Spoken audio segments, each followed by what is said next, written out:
Hi, I'm Simone from Team Power, and today I want to talk about how to use open questions to increase your employee engagement and the engagement of the people in your teams and in your groups. So last week I was leading a leadership training intensive, and a lot of the people had the problem to really find that open question that allows people to feel okay to say whatever is actually going on. So I was coaching them on some of the tips and tricks they can use to find that magical open question that opens up the engagement. And I want to share some of those with you today. So I want to share with you 3 tips and 6 example questions that you can put in your toolbox. Tip number 1 is don't use any qualifiers. Like as soon as you use an adjective on how you want people to respond, it restricts the way to respond. Examples are like, who has another awesome contribution to make, or who can say this in a better way. Another thing around this is like, what else do you need?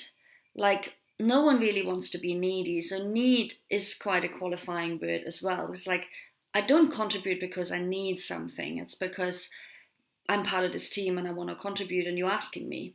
So no qualifiers. Tip number 2, don't put any answers into your question.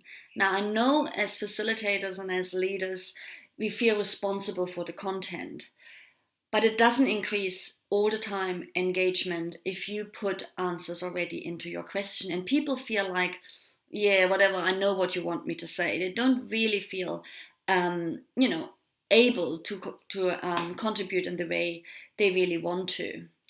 So examples of questions where you put the answer in are, for example, does everyone agree with our team culture?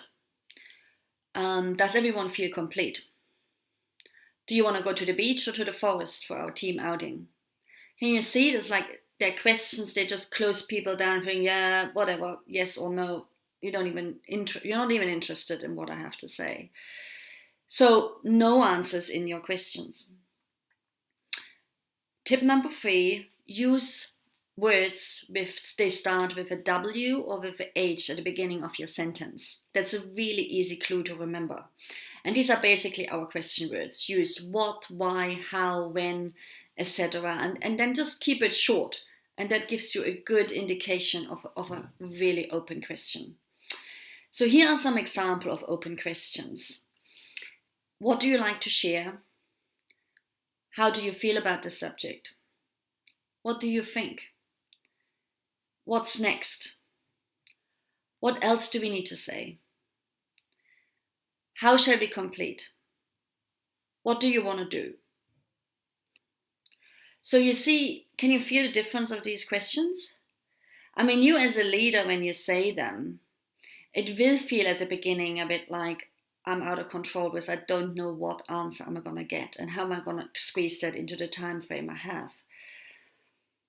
So I would suggest to stick with it because the ultimate result is that people will feel more consulted and more motivated to be engaged in the conversation and in your meetings. And ultimately, you have less to do because you don't have to pre-think all the answers. Just trust the answers are in the group and you will come to an answer together. And that will lead to team empowerment and really working well together. So I hope this was helpful.